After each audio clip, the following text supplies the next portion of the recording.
Korang berani tak tidur dalam keranda, tapi kena kayuh laju-laju ke atas angin? Haha, cuba tengok benda ni. Nampak macam mainan, tapi ini sebenarnya Shweep. Satu-satunya monorail berkuasi manusia kat dunia yang terletak di New Zealand.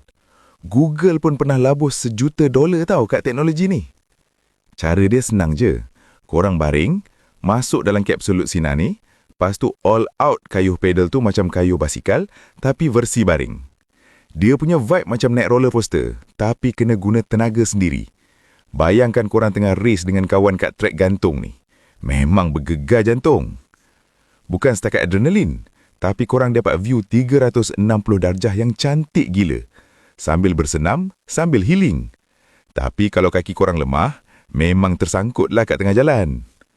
Agak-agak korang, kalau korang datang sini, korang cuba tak main keranda ni? Ke korang semput juga? Haha, komen di bawah. Jangan lupa follow untuk info tempat pelik macam ni lagi.